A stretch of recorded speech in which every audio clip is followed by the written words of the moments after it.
오늘 우리가 같이 살펴볼 하나님의 말씀은 마태복음 7장 21절부터 23절까지의 말씀을 통해서 마태복음 7장이 말하는 아버지의 뜻이 무엇인지를 우리가 같이 또 찾아보고 있고 또 추적하고 있고 또 그 말씀의 의미가 무엇인지를 우리가 성경 전체를 통해서 상고해 보고 있는 가운데 있습니다. 오늘은 그 중에서 특별히 이 본문에 나타난 불법자들의 이 특징을 통해서 또 아버지의 뜻은 무엇인지 같이 한번 살펴보며 또 불법자들은 왜 불법자가 될 수밖에 없는지 그 이유와 원인도 같이 상고해보는 시간을 갖도록 하겠습니다. 우리 21절부터 23절까지 있는 말씀인데 우리 같이 천천히 또 크게 한번 합독하겠습니다. 읽겠습니다. 나더러 주여 주여 하는 자마다 다 천국에 들어갈 것이 아니요 다만 하늘에 계신 내 아버지의 뜻대로 행하는 자라야 들어가리라. 그날에 많은 사람이 나더러 이르되 주여 주여 우리가 주의 이름으로 선지자 노릇하며 주의 이름으로 귀신을 쫓아내며 주의 이름으로 많은 권능을 행하지 아니하였나이까 하리니 그때 내가 그들에게 밝히 말하되 내가 너희를 도무지 알지 못하니 불법을 행하는 자들아 내게서 떠나가라 하리라. 아멘. 오늘은 이 불법자는 누구이고 또 불법자는 왜 불법자가 되는지를 살펴보고 전빙적으로 결국 그렇다면 이 불법자를 통해서 드러나는 아버지의 뜻은 무엇인지 성경을 통해서 차근차근 살펴보도록 하겠습니다. 오늘은 그 중에 특별히 불법자는 누구이며 또 이들은 왜 불법자가 됐는지 그 근본적인 이유가 무엇인지를 본문을 통해서 같이 한번 살펴보도록 하겠습니다. 마태복음 7장 22절에는 그 불법자들이 행한이 아니고 그들이 말한 이 증언이 나와 있습니다. 제가 읽어드리면 그날에 많은 사람이 나더러 주여 주여 우리가 주의 이름으로 선지자 노릇하며 주의 이름으로 귀신을 쫓아내며 주의 이름으로 많은 권능을 행하지 아니하였나이까 하리니 라고 고백되어 있습니다. 우리가 21절을 통해서 확인했던 것처럼 예수님께서는 이 마지막 심판 때 일어날 일들을 미리 다 알고 계시죠. 그래서 우리에게 마지막 심판 때 지옥에 떨어지는 사람들의 이 말하자면 그들의 특징을 우리에게 미리 말씀해 주시면서 다시 한번 천국에 들어갈 수 있는 말하자면 하나님께서 세우신 구원의 기준이 무엇인지를 우리에게 설명해 주시는 가운데 그 마지막 심판 때 불법을 행한다는 판결을 받고 지옥에 떨어지는 자들의 이 주장을 지금 우리에게 말씀해 주고 있는 겁니다. 근데 우리가 이 본문을 통해서 확인할 수 있는 것은 무엇이냐면 이들은 일단 교회에 속해 있던 사람들이고 그리고 예수님을 주님이라고 고백하는 사람입니다. 뿐만 아니라 이 사람들은 굉장히 특별하게도 놀랍게도 하나님의 선지자나 주의 사도들이 행했던 이 이적과 같은 굉장히 인상적이고 굉장히 극적인 이 경험들을 갖고 있다는 사실을 오늘 본문이 우리에게 말씀해 주고 있습니다.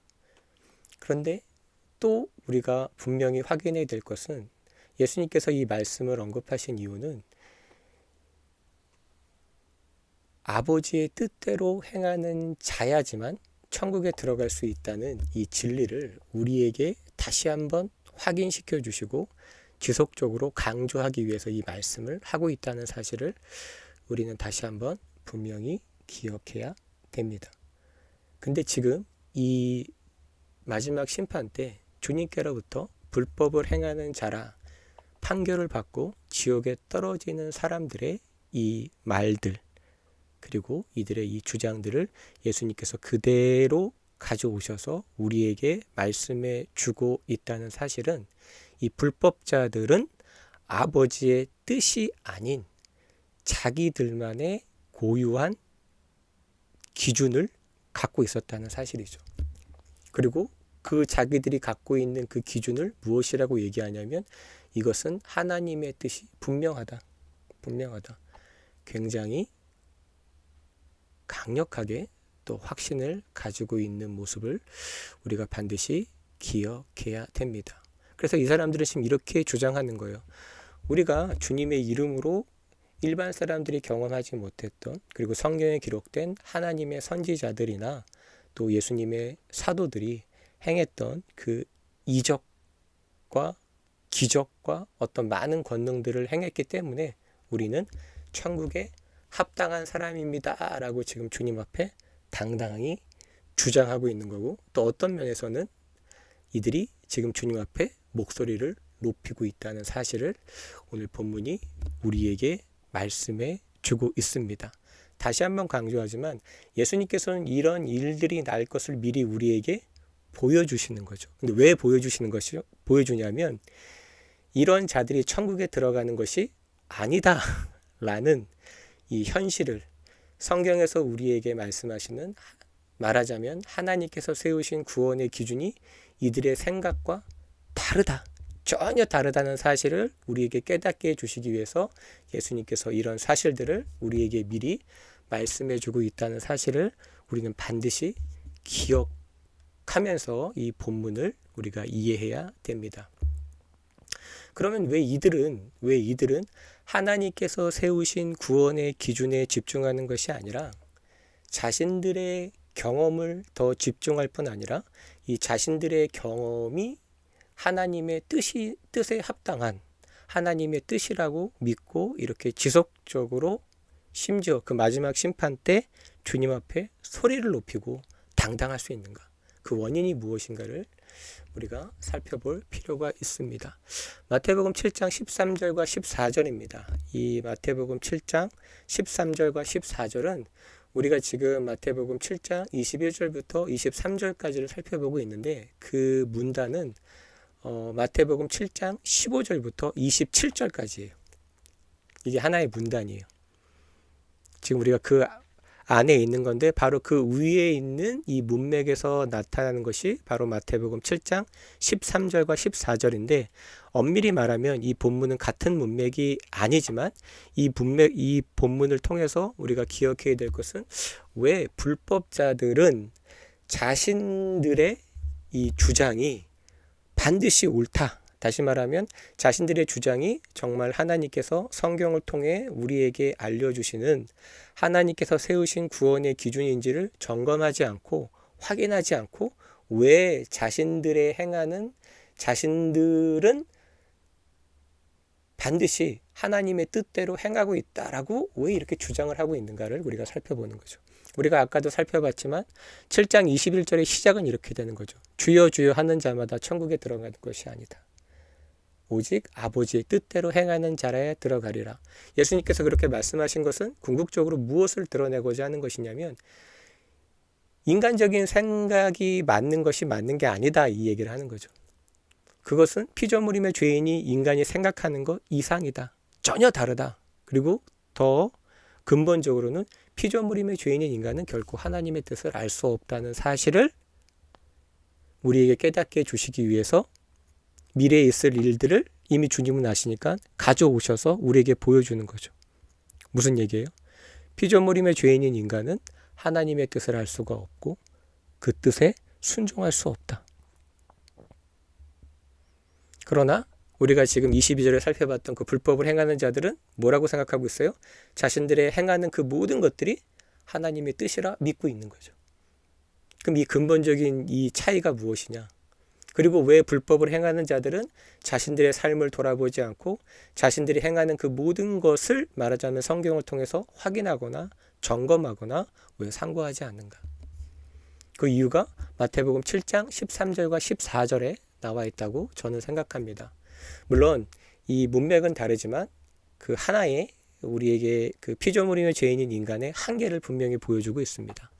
예수님께서 말씀하십니다. 좁은 문으로 들어가라. 제가 여러분께 늘 말씀드리지만 예수님께서 이렇게 탁 뭔가 찍어서 말씀해 줬다는 것은 어떤 의미를 담고 있냐면 무슨 얘기예요?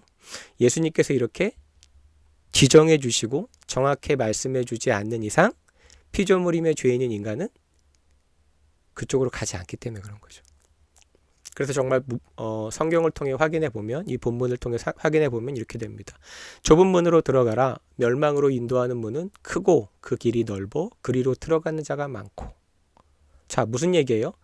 이게 분명히 생명으로 인도하는 문이 아니고 멸망으로 인도하는 문임에도 불구하고 사람들이 다 글로 가고 있다, 이 얘기를 하는 거죠. 근데 그 가고 있는 이유가 뭐냐 하면 그 문이 크고 그 길이 넓기 때문이다. 무슨 얘기냐면 피조물임의 죄인인 인간의 생각은 결코 하나님의 뜻을 알 수 없는 지극히 인간적이고 지극히 세속적일 수밖에 없다.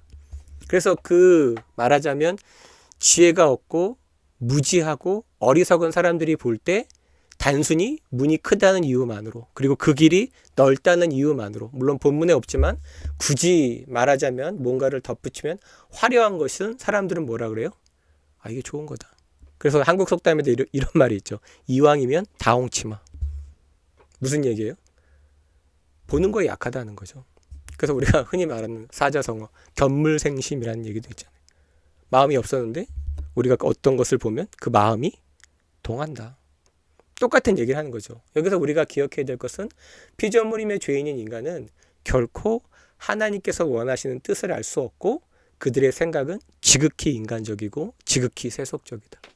그래서 단지 문이 크고 길이 넓고 또 말하자면 굉장히 화려하고 멋지니까 이것이 뭐라고 생각하는 거예요? 아, 이게 생명으로 인도하는 문이 아니고 뭐겠냐라고 주장하고 있다는 거죠.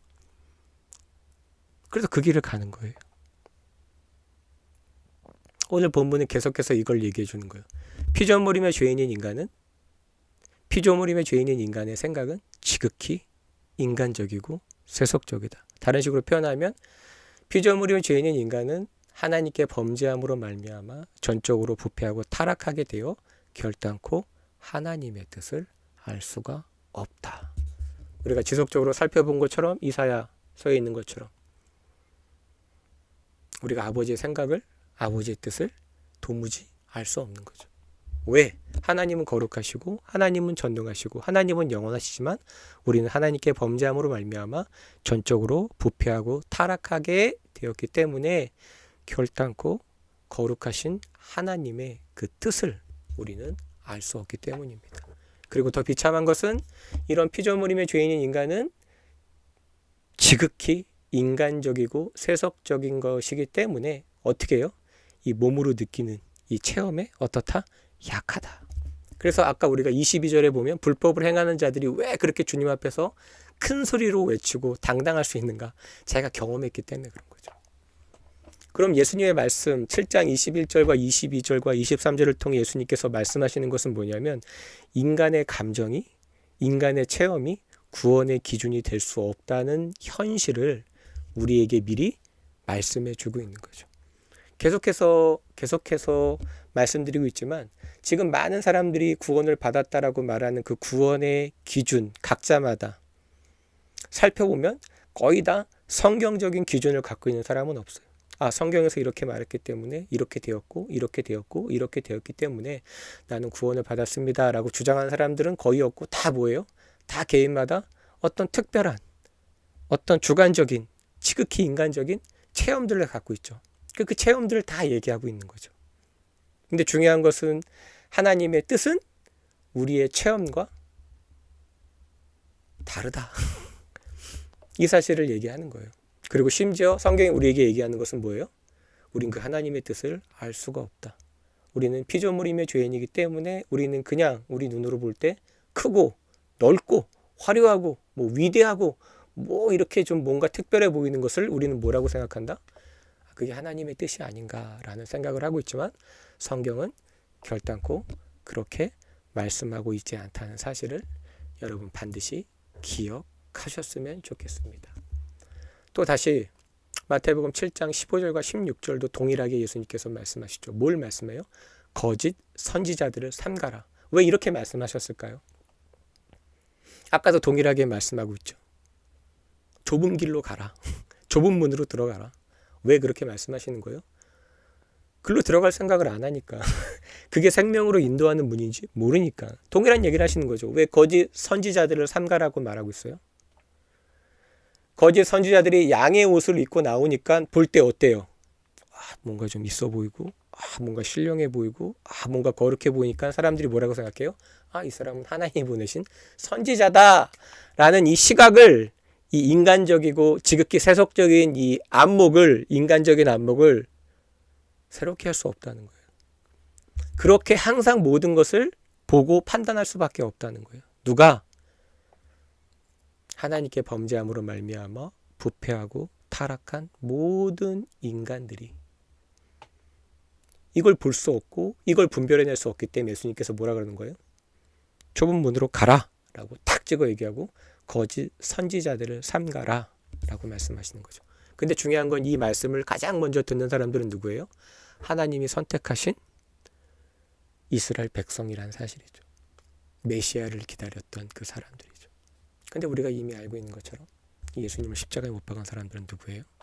하나님이 선택한 이스라엘 백성들이고 아직 그들에게 하나님의 구원은 이르지 않았죠. 그럼에도 불구하고 그들이 구원을 받는 것은 어떤 인간적인 의지나 노력이 아니고 뭐죠? 하나님께서 개입해 주심으로, 하나님께서 말씀하신 그대로 하나님의 때에 이스라엘 백성들을 깨우실 때만 가능한 거죠. 그러니까 무슨 얘기를 하는 거예요? 피조물임의 죄인인 인간의 생각은 결코 하나님의 뜻을 알 수 없다. 심지어 지극히 인간적이고 지극히 세속적이다. 그리고 피조물임의 죄인인 인간은 자신의 생각을 새롭게 할 수 없다. 그렇기 때문에 그들의 판단은 어떻다는 거예요? 선할 수 없다. 그 얘기를 하고 있는 거죠. 그럼에도 불구하고 지금 우리가 기억하는 것처럼 불법을 행하는 자들은 뭐라고 얘기하고 있어요? 자신들은 하나님의 뜻을 안다 라고 주장하고 있고 자기는 하나님의 뜻대로 살았다라고 합니다. 그 원인이 뭐냐라고 이제 재판관이, 판사가 이제 딱 질문했을 때 그들의 대답은 뭐예요? 내가 체험했다, 내가 경험했다, 지금 이 얘기를 하고 있다는 거예요. 근데 예수님께서 뭐라 그러시죠?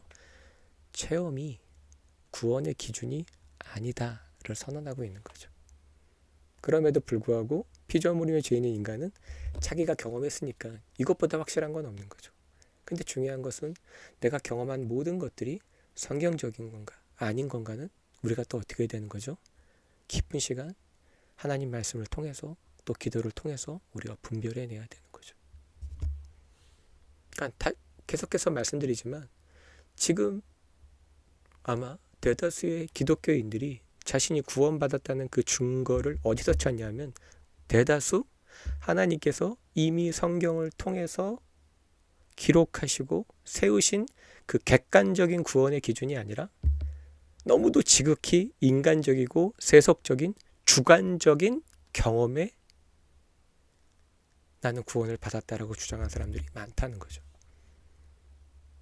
제가 사역을 많이 하지 않았지만 만나봤던 모든 사람들, 심지어 저도 하나님의 은혜 가운데 이렇게 복음이 무엇인지에 대해서 성경을 통해 깨닫기 전까지는 그렇게 살았죠. 근데 예수님은 분명히 오늘도 말씀을 통해 선언하고 있죠. 경험이 아니다. 뭐예요? 아버지의 뜻대로 행하는 자라야지만 천국에 들어갈 수 있다.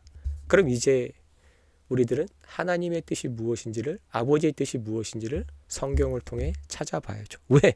그것이 하나님께서 허락하신 유일한, 말하자면 구원의 기준이기 때문에 그렇죠. 제가 말씀드렸지만 우리가 생각하는 정의와 이 법원에서 생각하는 정의는 다르죠. 왜? 법원에 들어갈 땐 항상 무엇을 따라야 돼요? 법리를 따라야 되죠. 법원이 요구하는 것들을 제시할 수 있어야 되고 법적인 용어로 그들이 원하는 증거를 지속적으로 일관적으로 낼 수 있어야 되는 거죠. 근데 우리는 이 법원을 한 번도 경험하지 못한 사람들은 어떤 생각을 갖고 있어요? 내가 틀리지 않았으니까 나는 반드시 승리할 수밖에 없다, 정의는 이긴다 말하자면 이런 충동질에 속아서 법원에서 그렇게 아무리 소리를 높여도 법원이 원하는 기준, 법전이 있잖아요. 그리고 법원이 원하는 증거들, 이런 것들을 순차적으로 제시하지 않게 되면 어떻게 됩니까? 그거는 합법이 될 수 없는 거죠. 법원으로부터 뭘 받을 수밖에 없는 거예요? 불법이다 라고 하면서 그 판결을 피할 수 없다는 사실을 여러분 기억하셔야 됩니다. 그래서 항상 법원에 갈 땐 누가 필요해요? 변호사가 필요해요. 왜? 우리는 법원에 간 적도 없고 법리가 무엇인지도 모르고 법이 우리에게 요구하는 것이 무엇인지도 알지 못하기 때문에 그런 거죠. 그러니까 말하자면 예수님 지금 이렇게 얘기하는 거죠. 지금 너희가 법원에 들어가는데 인간적인 생각과 인간적인 체험과 네 주장만 갖고 옳다라고 말하는데 성경은 객관적인 증거를 원한다. 그 얘기를 하는 거예요. 너희들이 망상으로 만들어낸 게 아니고 하나님이 이미 성경을 통해서 지속적으로 밝히신 그 구원의 기준에 따르지 않으면, 그 아버지의 뜻대로 행하지 않으면 천국 갈 수 없다라는 굉장히 무서운 경고를 하고 있는 거죠. 아까도 계속해서 말씀드리지만 마태복음 7장 22절의 처음 구절은 뭐예요? 그날의 많은 사람이에요. 그 많은 사람이 어떤 사람이에요? 교회에 속해서 예수님을 주님이라고 고백했던 사람이라는 거죠. 그럼 결국 이 얘기는 뭐냐면 교회에 다니는 대다수의 사람들이 어디에 간다는 거예요? 지옥에 간다는 거예요. 근데 그 원인이 뭐라는 거예요? 하나님께서 세우신 그 아버지의 뜻을 쫓지 않고 무엇을 쫓았다? 피조물임의 죄인인 그 인간의 그 세속적인 관점으로 내가 경험했기 때문에 이것은 하나님의 뜻이라고 계속해서 뭐라 하고 있는 거예요? 고집을 부리고 있다 이거예요. 그런데 그것이 어떻게 법원으로부터 합법이라는 판결을 받을 수 있겠느냐? 이 미련하고 어리석은 자들아, 말하자면 이렇게 우리에게 말씀해주고 있는 거죠. 그럼에도 불구하고 우리가 경험하죠. 뭔가를 간증하고 뭔가를 나눌 때 우리는 항상 뭘 갖고 얘기해요? 우리 개인적인 체험만 갖고 얘기하죠. 근데 성경은 우리의 체험은 하나님의 기준과 다르다 이미 선을 긋고 있고, 피조물인 죄인의 어떤 생각은 결코 하나님의 뜻을 알 수 없다라고 이미 딱 선을 긋고 하나님이 그렇게 지속적으로 선포했음에도 불구하고 여전히 우리는 우리의 경험들을, 우리의 체험들을 버리지 못하고 있다는 이 현실, 대단히 심각한 거죠. 이 말씀을 곰곰이 생각해 본다면 대단히 두려운 말씀이 되는 거죠. 또 예수님께서 마태복음 7장 26절과 27절을 통해 이렇게 말씀하십니다. 제가 읽어드리겠습니다. 나의 이 말을 듣고 행하지 아니하는 자는 그 집을 모래 위에 지은 어리석은 사람과 같으니.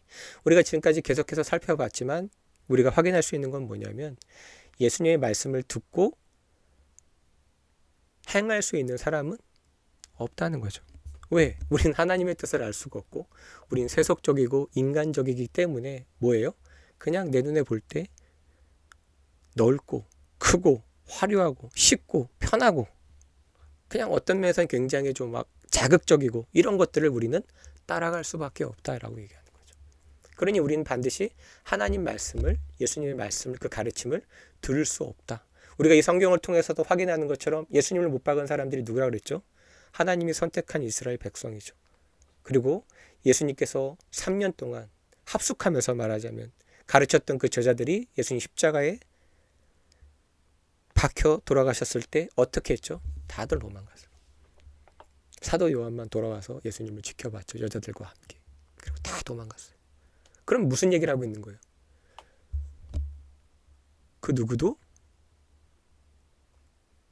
예수님의 말씀과 하나님의 말씀을 들을 수도 없고 이해할 수도 없고 듣고 이해할 수도 없는데 그 말씀을 행할 수 없다는 사실을 얘기하죠. 그래서 우리의 인생은 하나님께서 우리 인생에 개입해 주시기까지, 우리를 붙들어 주시고 우리를 구원해 주시기까지 우리는 어떻다? 우린 망할 수밖에 없다. 그 사실을 얘기하는 거죠. 단순히 나의 이 말을 듣고 행하지 않는 사람과 듣고 행하는 사람의 차이를 이렇게 나누면 되는 게 아니죠. 성경은 이미 계속 뭘 얘기해요? 우린 하나님 말씀을 들을 수 없다. 우리는 지극히 인간적이기 때문에 그냥 보는 것에 마음을 뺏긴다. 우리는 진리를 알 수도 없고 그 진리를 기억할 수도 없고 그 진리대로 하나님의 뜻대로 살아낼 수 없다. 만약 극단적이지만 늘 얘기하지만 만약 우리가 우리 스스로의 힘과 능으로 하나님의 기쁘신 뜻대로 살아냈다면 예수님께서 바리새인들을 향해서 이 독사의 자식들아 라고 말하지 않을 것이고 예수님이 이 땅에 오실 필요가 없는 거죠. 예수님이 이 땅에 친히 육신이 되셨다는 사실이 우리에게 보여주는 것은 뭐예요? 우리는 하나님의 말씀을 들을 수 없다. 들을 수 없으니까 예수님께서 친히 육신이 되셔서 이 들을 수 없는 것들을 구원하시기 위해 십자가에 죽임당하신 거죠. 방법이 없으니까 오신 거예요. 근데 여기서 예수님 말씀을 듣고 듣고 행해야 됩니다. 듣지 않으면 안 됩니다. 이런 말이 근본적으로 되지 않는다. 하나님이 우리에게 은혜를 주지 않으시면 우린 들을 수 없다. 들을 수 없으면 알 수가 없고 알 수가 없으면 행할 수 없는 거죠. 결국 무슨 얘기를 하는 거예요? 우린 하나님 말씀을 듣긴 하지만 그 말씀을 이해할 수 없고 행할 수 없기 때문에 우리는 어떤 사람들이다? 어리석은 사람이고, 이 어리석은 사람들의 결론은 어떻게 됩니까? 망할 수밖에 없다. 아까 22절에 21절에 말한 것처럼 천국에 들어갈 수 없다. 그럼 뭐라는 거죠? 영원히 멸망하는 거죠. 성경에서 말한 영원한 멸망은 지옥에서 영원히 하나님의 자비가 없는, 오롯이 하나님의 진노만 있는 곳에서 벗어날 수 없는 그 불구덩이에서 우리는 정말 상상도 할 수 없는 하나님의 진노 가운데 벗어날 수 없다. 이게 성경이 우리에게 말하는 멸망의 의미입니다. 자, 그리고 이제 마태복음 마지막 절인데, 7장 마지막 절인데 이렇게 기록되어 있습니다. 예수께서 이 말씀을 마치심에 됐죠. 예수님께서 5장부터 해서 말하자면 이제 산상수훈, 하나님의 복음이 무엇인지, 그리고 또 어떤 면에서는 이스라엘 백성이 성경을 기록했지만 그 성경을 왜곡하고 이해하지 못하고 왜곡했던 그 모든 것들을 하나님이 이제 풀어주신 거죠. 너희가 이렇게 알았지만 성경이 말씀하시는 바는 이게 아니다라고 하면서 그들의 잘못된 왜곡된 성경 해석을 예수님께서 풀어주시죠. 그리고 예수님께서 이제 모든 말씀을 다 마치십니다. 라고 했는데 여기서 우리가 놀라운 건 뭐냐면 예수께서 이 말씀을 마치심에 무리들이 그의 가르치심에 놀라니 이는 그가 그 가르치는 것이 권위 있는 자와 같고 그들의 서기관들과 같이 아니함 일러라. 딱 봤을 땐 뭐 이상한 게 없는데 중요한 것은 뭐냐면 예수님께서 지금 복음을 전파했는데 그 복음에 반응하는 사람들이 없어요. 그 예수님의 가르침을 받은 사람들의 특징은 뭐예요? 본문이 드러내는 건 뭐예요? 가르침에 놀랐다. 무슨 얘기냐면 이거 색다른 해석인데 여기서 멈췄다는 거예요. 지금 복음을 선포하고 있고 하나님의 놀라운 구원을 말씀해주고 있는데 우리가 성경에 봤던 그 많은 사람들처럼 예수님께 나와서 주여 어이해야 됩니까? 하나님 나는 죄인입니다.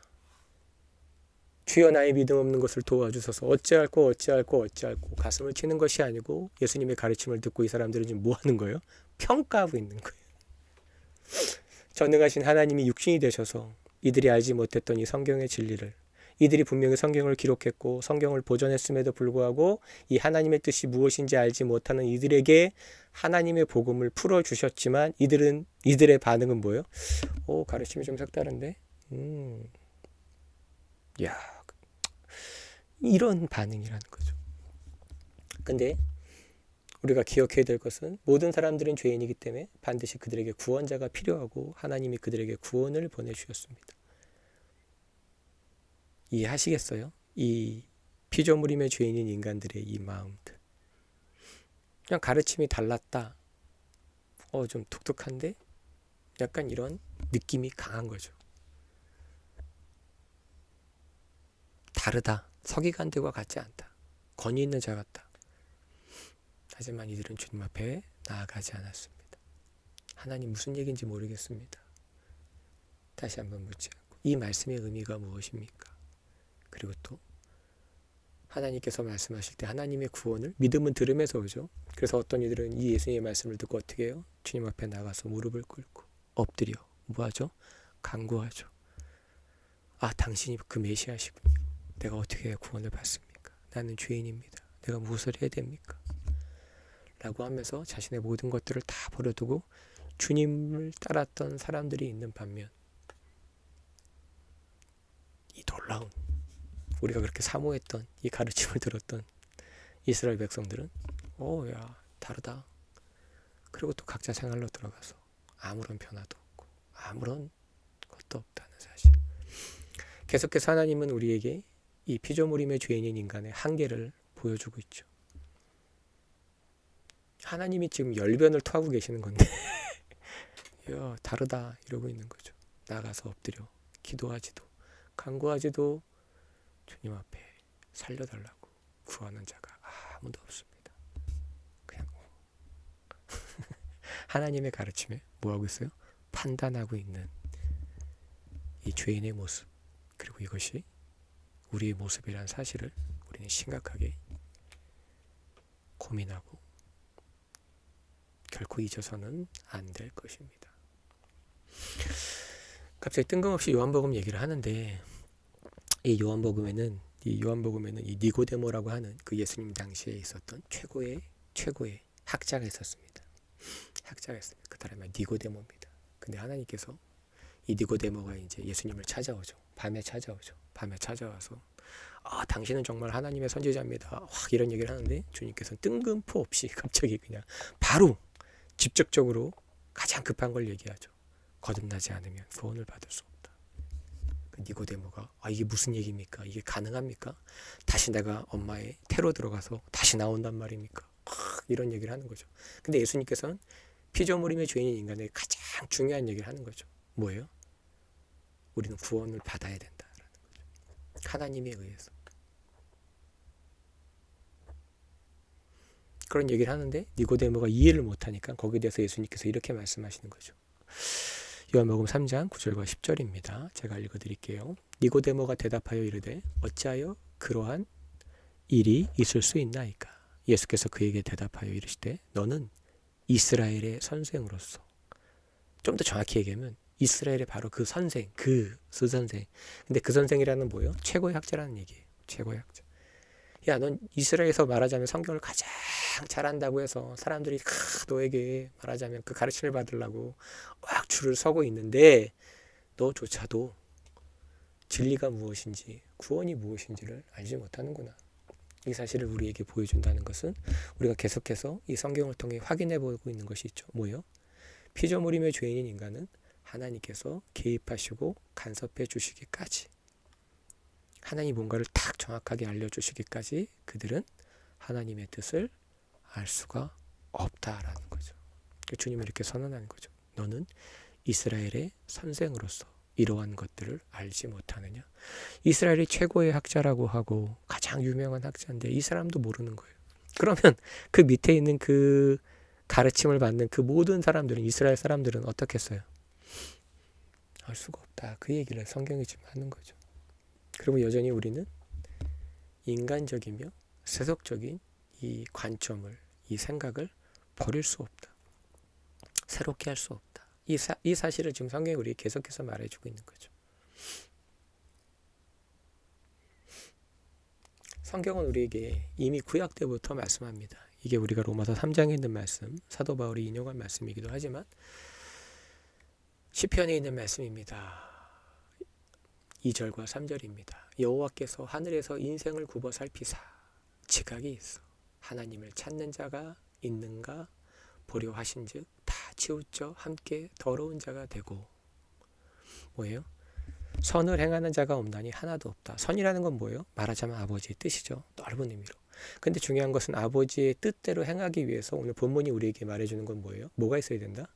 지각이 있어야 해요. 지각. 그 지각은 뭐예요? 하나님이 계시다는 사실을 깨닫는 사람을 얘기하는 거죠. 근데 성경이 우리에게 말씀해 주는 건 뭐예요? 구약과 신약이 똑같죠. 뭐예요? 피조물임의 죄인인 인간은 하나님께 범죄함으로 부패하고 타락하였기 때문에 그들은 부패하고 타락했기 때문에 뭐가 없다? 지각이라는 것이 없다. 그래서 하나님을 찾을 수 없다. 그래서 그들은 필연적으로 하나님의 뜻을 행할 수가 없다라고 이미 성경은 구약과 신약이 동일하게 지속적으로 피조물이며 죄인인 인간의 한계, 그들의 인간적이고 그들의 세속적인 어떤 관점과 안목을 절대 하나님의 뜻을 향할 수 있도록 바꿀 수 없다. 그 사실을 성경이 우리에게 계속해서 얘기해 주고 있다는 사실을 여러분 우리는 기억해야 됩니다. 그렇기 때문에 우리는 날마다 성경을 옆에다 두고 우리가 지금 하는 것들과 우리가 무엇을 하는 거에 대해서 어떻게 해야 되는 거예요? 굉장히 진지하게 확인하고 점검하고 확인하고 점검해야 되는 거죠. 그래서 하나님 우리에게 성경을 주신 거예요. 제가 늘 말하지만 뭐 하나님의 음성을 듣는다. 이런 것들이 이런 면에서 굉장히 위험할 수 있죠. 그리고 오히려 왜곡된 길로 빠질 가능성이 매우 높다는 사실을 우리가 기억해야 되죠. 근데 이게 정상적인 기독교인이라면 하나님께서 말씀하실 수 있죠. 근데 이 말씀을 계속하면 이 생활이 안 돼요. 그걸 매 순간순간마다 뭐 해야 돼요? 성경을 통해 확인해야 되거든요. 근데 그 사람들은 자기들이 경험한 거기 때문에 이것이 뭐라고 믿는 거예요? 의심하지 않죠. 뭐라고요? 하나님의 말씀이라. 성경에 사탄이 그걸 알까요, 모를까요? 그런 예들이 있잖아요. 빛의 천사로, 광명의 천사로 다가오죠, 사람들에게. 그리고 자기가 경험했기 때문에 그것을 성경을 통해 확인하지 않고 뭐라 그래요? 아, 이건 하나님의 뜻이다. 하나님 말씀이다. 제가 주위에 하나님 말씀 들었다는 사람들 만나봤는데 하나도 이루어진 게 없어요. 근데 중요한 거는 이루어진 게 없고 그거대로 가지 않는데도 불구하고 그들은 계속해서 하나님의 음성을 듣는다 그러고 그렇게 살아가요. 점검하지 않아요. 왜 그래요? 자기가 그렇게 믿고 있기 때문에. 내가 체험했으니까 이거 그럴 수밖에 없는 거예요. 분명히 틀렸는데도 불구하고 그 고집을 꺾지 않는 그 인간의 한계를 보셔야 되죠. 그럼 그런 사람들은 어떻게 될까요? 예수님이 그 경고를 하는 거예요. 네가 믿는다고 확신하는 것이 근거가 있느냐? 그 근거가 성경에 하나님이 성경을 통해 말씀하신 그 객관적인 증거냐? 아니면 네 경험이냐? 네 신앙은 지금 어디를 향해 가고 있느냐? 이제 하나님의 심판이 다가오고 있다. 그 얘기를 하는 거예요. 오늘 갑자기 한 얘기 아니고 궁극적으로 이 얘기를 하시는 거예요. 너는 지금 어디를 향해 가고 있느냐? 지금 너는 다른 사람 신경 쓸 게 아니고 착각 속에 빠질 게 아니고 지금 너는 하나님의 말씀 앞에 어떤 상태이냐? 이걸 지금 예수님 물으시는 거예요. 근데 아무도 그 시간에 갖지 않죠.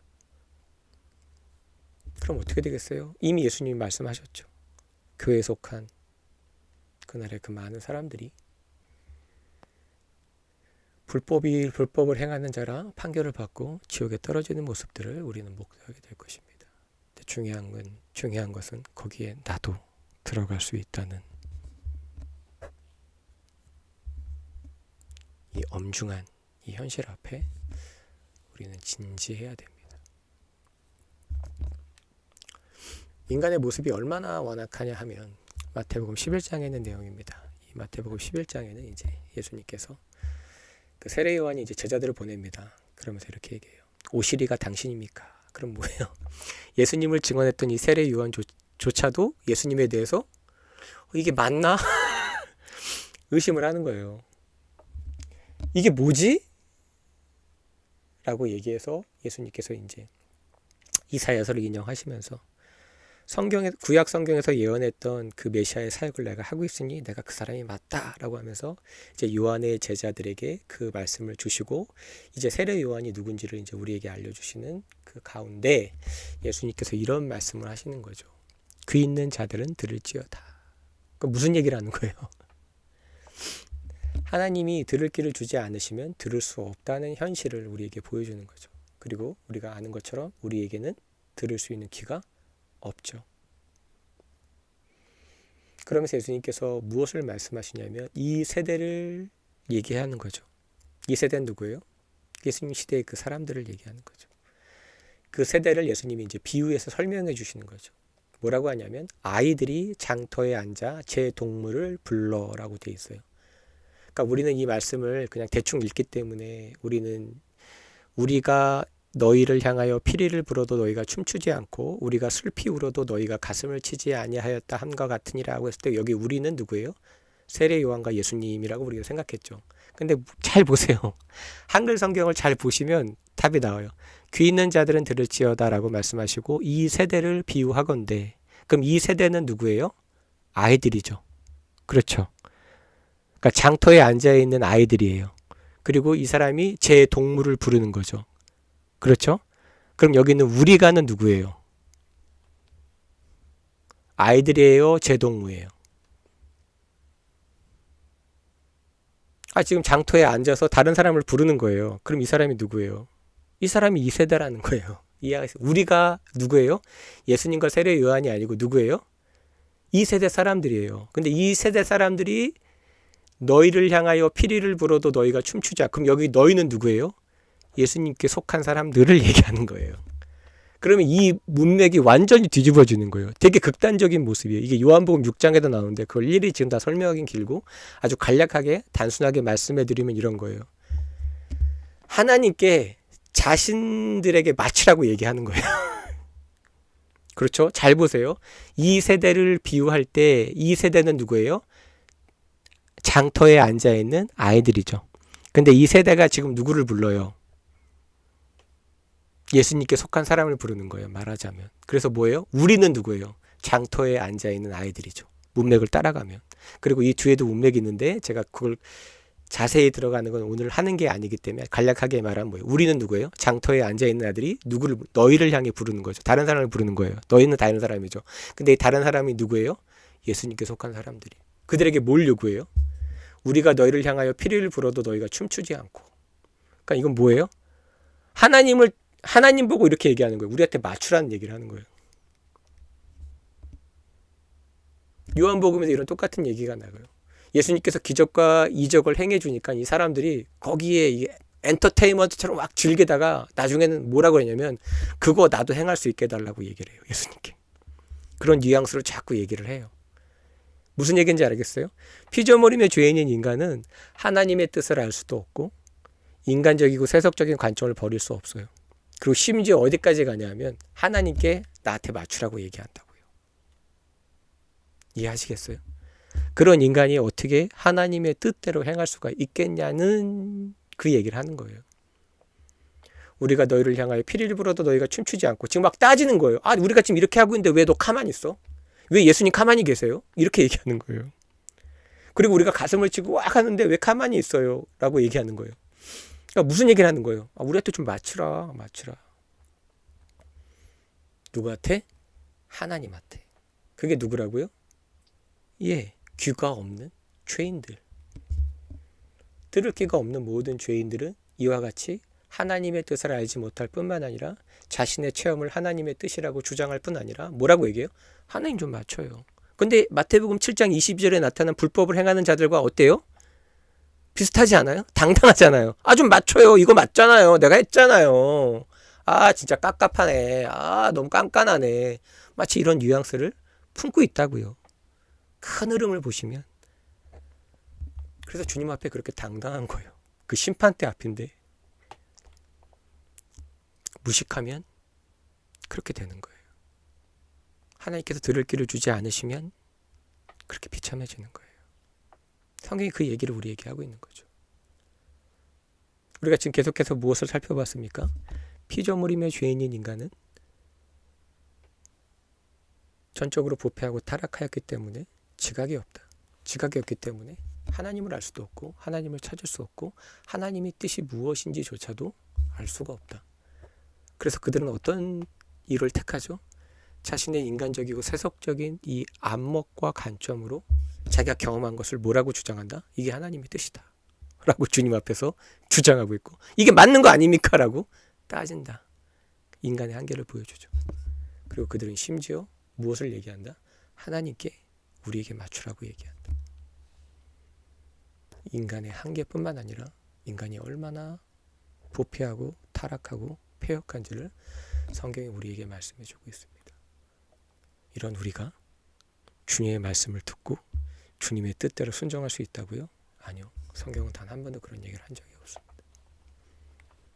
그래서 예수님께서 이렇게 말씀하시는 겁니다. 아버지의 뜻대로 행하는 자라야 천국에 들어가리다. 그럼 그 말씀을 들었던 이스라엘 백성이 이렇게 주님께 나아가 물어야 되는 거죠. 그럼 우리가 무엇을 해야 됩니까? 성령에 충만했던 베드로가 복음을 전파했을 때 예수님이 누구신지를 성경을 통해서 증언했을 때 많은 사람들이 가슴이 찔려 어떻게 했죠? 우리가 어이할꼬 라고 주님 앞에 나왔죠. 근데 이스라엘 백성들은 좀 다른데? 그러고 그만뒀다고요. 이 죄인의 모습을 보시겠어요? 무슨 얘기를 하는 거예요? 전능하신 하나님께서 피조물이며 죄인인 인간의 인생에 불쌍히 여기셔서 은혜를 베풀어 주지 않으시고 간섭하시고 개입해 주지 않는 이상 피조물이며 죄인인 인간은 지옥을 향해 브레이크 없이 달려간다. 그러면서 자기는 하나님의 뜻대로 행하고 있다는 착각 속에서 벗어날 수 없는 정말 너무도 비참한 상태이라는 사실을 하나님께서 성경을 통해 우리에게 보여주고 있다는 사실을 여러분 반드시 기억해야 됩니다.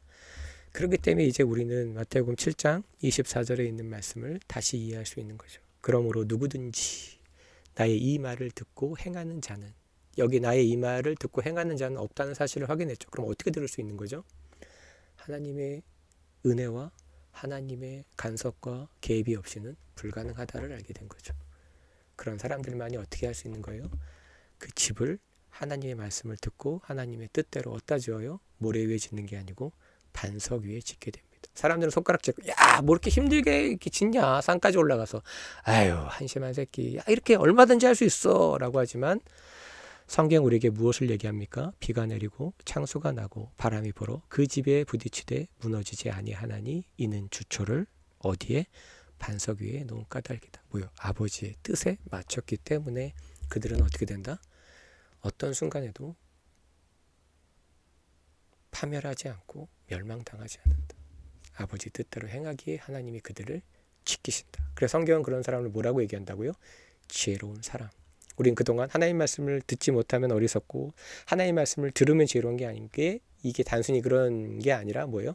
하나님이 피조물이며 죄인인 인간에게 은혜를 베풀어 주시고 그들의 지각을 깨워주시고 그들에게 하나님 말씀을 듣게 한다면 그 사람은 어떤 사람이 되는 거예요? 그게 지혜로운 사람이에요. 왜? 하나님의 은혜가 하나님의 어떠하심이 하나님의 공급하심이 그에게 주어졌기 때문에 그에겐 지각이 생기고 그 지각이 지혜가 된다는 사실을 여러분 기억하셔야 됩니다. 그러니까 지가 배우고 못 배운 게 아니고 하나님이 간섭하느냐 개입하지 않느냐가 가장 중요한 거죠. 그래서 우린 누굴 찾아야 되는 거죠? 하나님을 찾아야 되는 거죠. 이 말씀을 했음에도 불구하고 이스라엘 백성은 뭘 했다고요? 야 괜찮은데? 그리고 각자 또 자신의 길을 갔죠. 아무도 주님 앞에 나아가지 못했다는 사실 반드시 기억하셔야 됩니다. 이건 사도 바울의 기도 제목입니다. 저도 늘 이 말씀을 갖고 기도하고 있는 말씀이고 왜 기도해야 되느냐? 여기 사도 바울의 에베소 교회에 있는 성도들을 향한 기도입니다. 이렇게 나옵니다. 사도 바울의 기도 제목입니다. 아버지께서 지혜와 계시의 영을 너희에게 주사. 왜 그렇죠? 성령님만이 오직 하나님의 뜻을 알고 있기 때문에 하나님이 우리에게 누구를 보내주시는 거죠? 성령님을 내주게 해주시는 거죠. 다시 말하자면 우린 죄인이기 때문에 하나님 뜻을 알 수 없죠. 근데 하나님 뜻을 알 수 있는 유일한 방법은 뭐예요? 하나님이 우리에게 성령님을 보내주실 때 가는 거죠. 왜? 성령님은 하나님의 영이시기 때문에 하나님이시기 때문에 하나님의 뜻을 깊은 것까지 어떻게 하세요? 통달하실 수밖에 없기 때문에 우리에게 그 하나님의 뜻이 무엇인지를 깨닫게 해주시는 거죠. 뭘 통해서? 기록하신 하나님 말씀을 조명해 주심으로 그 얘기를 하는 거죠. 그때에 비로소 우리는 누구를 알 수 있어요? 하나님을 알 수 있다 이거죠. 우리의 노력으로 성경 읽는다고 하나님을 아는 게 아니고 하나님이 예정하신 가운데 우리를 구원하기로 작정하시고 예수의 피를 뿌려 정결케 하시고 성령님을 내주게 해주셔서 이 성령께서 하나님 말씀을 우리에게 조명해 주시고 그 말씀의 의미를 깨닫게 해주실 때 비로소 우리는 뭘 할 수 있다? 그때 비로소 하나님을 알 수 있다 이거죠. 근데 불법을 행하는 자들은 뭐예요? 그런 과정이 없는데 자기는 하나님의 뜻을 안다라고 얘기하니 그게 뭐예요? 그게 불법이다라는 거죠. 하나님이 세우신 기준이 있고 이 절차가 있는데 다 없고 뭐예요? 난 안다. 난 경험했다. 여러분 보세요. 우리 신앙과 우리 주변의 그 신앙인들의 삶이 다 이거 아니에요? 불법을 행하는 자들과 똑같지 않아요? 그래요. 부정할 수가 없어요. 그렇게 그냥 우겨쌈을 하는 거고 그렇게 주님 앞에서 뭐 하는 거예요? 좀 그렇게 빡빡하게 굴줄 좀 말라고 이러고 있는 게 죄인들의 일상인 거죠. 그래서 그들은 기도하지 않고 하나님께 묻지 않고 성경을 통해 자신의 삶을 돌아보거나 상고하지 않는 거죠. 그들에게 어떻게 구원이 있겠습니까? 기독교인이라고 말하면서 기도하지 않고 성경 보지 않는데 어떻게 그들이 하나님의 은혜가 임하겠습니까? 불가능한 거죠. 그들은 구원받지 않습니다. 그리고 이때야 비로소 성령께서 우리 안에 오셔서 우리의 마음의 눈을 열어주실 때 하나님 말씀을 조명해 주시고 이 말씀을 이해할 수 있게 풀어주실 때 비로소 우리는 그의 부르심의 소망이 무엇이며 성도 안에 그의 기업의 영광의 풍성함이 무엇이며 그의 힘의 위력으로 역사하심을 따라 믿는 우리에게 베푸신 능력의 지극히 크심이 어떠한 것을 너희로 알게 하시기를 구하노라. 근데 이 모든 진리는 이 복음은 오직 누구만? 하나님만 우리에게 성령을 보내주실 때만 우리가 알 수 있기 때문에 사도 바울은 뭐 하는 거예요? 하나님의 절차를 따라서 사는 거예요. 근데 이런 경험했다. 여러분 사도 바울이 경험을 그렇게 많이 얘기하지 않아요. 삼층천 간 것도 그냥 그 사실만 딱 얘기하고 구체적으로 어떤 일이 있는지 얘기하지 않아요. 왜인 줄 아세요? 그게 구원과 아무런 상관이 없기 때문에 그래요. 예수를 믿는 거와 아무런 상관이 없기 때문에 그런 거예요. 근데 우리는 되려 불법을 행하는 자들처럼 우리의 체험을 붙들고 주님 앞에서 건방을 떨고 있는지 아닌지 우리의 신앙을 살펴봐야 됩니다. 그래서 계속해서 이 사실을 얘기해 주는 거죠. 이것도 훈련받지 않고 하나님이 이 말씀을 통해서 우리의 굳은 마음을 깨지 않으면 그 사람은 구원받을 수 없어요. 대단히 무서운 말씀이에요. 그래서 우리 하나님 말씀을 사랑할 수밖에 없게 되는 거예요. 기도를 안 할 수가 없게 되는 거예요. 그 시간이 길어질 수밖에 없는 거예요. 근데 이런 것들이 없다면 그 사람은 구원받았다라고 얘기할 수 없고, 어쩌면 그 사람은 하나님과 아무런 상관이 없는 불법을 행하는 자의 가능성이 매우 높습니다. 구원은 하나님께 있기 때문에 제가 말할 수 있는 건 여기까지입니다. 여전히 많은 사람들이 교회 안에서 예수님을 주님이라고 고백하지만 지옥을 향해 미친 듯이 브레이크 없이 그렇게 미쳐 뛰어가고 있는 이 현실을, 이 냉혹한 이 현실을 여러분, 우리는 성경을 통해서 분명히 직시할 수 있어야 되고, 지금 나는 어떤가를 살펴봐야 됩니다. 마지막으로 로마서 4장 1절부터 2절까지 아브라함을 통해서 우리의 구원이 어떻게 이루어지는지를 다시 한번 살펴보겠습니다. 왜 불법을 행하는 자들이 불법이라 하나님으로부터 그런 판결을 받았는지 확인하겠습니다. 사도 바울은 이 아브라함의 구원을 들면서 우리가 어떻게 구원받는지를 설명합니다. 읽어드리겠습니다. 그런즉 육신으로는 우리의 조상인 아브라함이 무엇을 얻었다 하리요? 무슨 얘기냐? 만일 아브라함이 행위로서 의롭다 하심을 받았으면 불법을 행하는 자들처럼 그들이 자신의 어떤 행위로 구원을 받았다면, 여러분 그 마태복음 7장 22절에 그 불법을 행하는 자들의 그 얘기를 보면 뭐라고 되어 있는 줄 아세요? 우리가 무슨 얘기예요? 내가 했다는 거예요. 내가 이렇게 뭔가 하나님께 합당한 행위를 해서 내가 의롭다 하심을 받는 것이 맞는 게 아닙니까? 라고 주장하는 거죠. 근데 성경은 뭘 얘기해요? 만일 아브라함이 행위로서 의롭다 하심을 받았으면 자랑할 것이 있으려니와 하나님 앞에서는 없느니라. 언뜻 읽으면 내가 행위로서 의롭다 하심을 받을 수 있고 사람들 앞에 하나님 앞에 자랑할 수 있겠구나 라고 하는데, 성경은 뭘 얘기해요? 하나님 앞에서는 그런 일은 없다. 뭐예요? 하나님의 기준은 그런 예가 없다. 그 얘기를 하는 거죠. 결국 무슨 얘기예요? 아브라함도 은혜로 구원받은 거다. 우리가 아브라함의 삶을 살펴봤죠. 추적해봤죠. 어땠어요? 우리보다 못한 게 더 많았어요. 야, 아브라함이 이랬구나. 왜 그렇죠? 성경을 읽어보지 않고 그냥 어디서 성경이 무엇을 얘기하는지도 알지 못하는 비참한 그런 설교자들이 그냥 자신의 어떤 주관적인 인간적인 생각을 갖고 해석했던 그 성경의 가르침을 받았기 때문에 우리는 아브라함 믿음의 종사, 의의 영웅. 근데 우리가 성경을 통해 확인해 봤죠. 그는 결코 의의 영웅이 될 수 없는, 우리와 다르지 않은, 또 어떤 면에서는 우리보다 못한 그런 비참한 사람이었어요. 그가 어떻게 구원을 받았죠? 성경이 말하는 대로 만일이라는 건 뭐예요? 그런 일이 없다는 거예요. 가정이에요. 아브라함은 하나님 보시기에 합당한 인생을 살아서 의롭다 하심을 받은 사람이 아니다. 그렇기 때문에 자랑할 수 없다. 근데 우리가 아까 봤던 마태복음 7장 22절에 있는 사람들은 뭐예요? 여기 이렇게 그대로 다 적용됐죠. 우리는 우리의 행위로서 하나님 보시기에 합당한 인생을 살았기 때문에 나는 자랑합니다. 그 사람들의 그 말투를 보면 그 뭐예요? 겸손한 말투예요. 자신감이 넘치는 말투예요. 자신감이 넘치는 말투죠. 왜 그렇죠? 자랑하는 거죠. 주님 앞에서. 내가 이렇게 했습니다. 감히 거룩하신 주님 앞에서. 하나님의 구원의 기준과 구원의 방식이 다 우리에게 성경을 통해 주어졌음에도 불구하고 그들은 마지막까지도 하나님 말씀이 무엇을 얘기하는지 알지 못한 채 자신의 인간적이고 이 세속적인 안목으로 하나님 앞에서 자신을 자랑하고 있는 이 모습. 근데 성경은 분명히 얘기하죠. 뭐라고요? 하나님 앞에서는 그런 일은 있을 수 없다. 그래서 우리는 하나님의 은혜를 강조할 수밖에 없고, 시편 51편에 기록된 것처럼 우리는 상한 심령과 상하고 통회하는 마음을 강조할 수밖에 없습니다. 왜 그렇죠? 상하고 통회하는 마음 위에는 모든 것들이 하나님께로부터 멸시를 당하기 때문에, 그들은 자랑했기 때문에 주님으로부터 시편 51편에 있는 말씀 그대로 뭘 당한 거예요? 멸시를 당했고, 그들은 주님과 상관없고 그들은 지옥에 떨어질 수밖에 없었습니다. 성경이 우리에게 무엇을 말씀하는지 그리고 지금 나의 신앙은 어디로 가고 있는지 우리는 진지하게 고민해야 됩니다. 주님 오실 날이 우린 정확히 알 수 없지만 분명한 건 어제보다 하루 더 앞당겨졌습니다. 주님이 언제 오실지 또 주님이 우리를 언제 부르실지는 우리는 모르기 때문에 날마다 이 문제에 집중해야 되고 또 몰입해야 되고 이 문제를 반드시 하나님의 은혜 안에서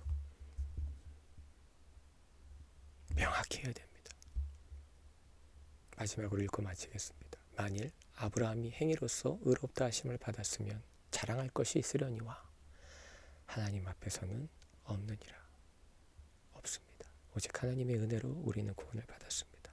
그러나 마태복음 7장 22절에서 자신의 행위를 자랑했던 그 불법을 행하는 자들은 하나님 앞에서 자랑할 수 없음에도 불구하고 진리를 알지 못하기에 미련하고 어리석게 자랑하다가 그들은 주께서 말씀하신 그대로 지옥에 떨어져 영원한 하나님의 진노 가운데 벗어날 수 없고 헤어나올 수 없는 그 상상도 할 수 없는 그 불구덩이에서 여전히 고통받고 괴로워하고 있다는 이 주의 말씀을 우리가 다시 한번 기억하면서 이번 일주일도 주의 말씀을 기억하면서 나의 신앙은 어디를 향하고 있는가, 지금 나는 무엇을 해야 되는가 다시 한번 진지하게 고민하고 상고하고 날마다 주님 앞에 하나님의 은혜를 구하고 찾고 두드리는 우리 모든 성도들이 되어지기를 간절히 기도하고 축원합니다. 기도하겠습니다.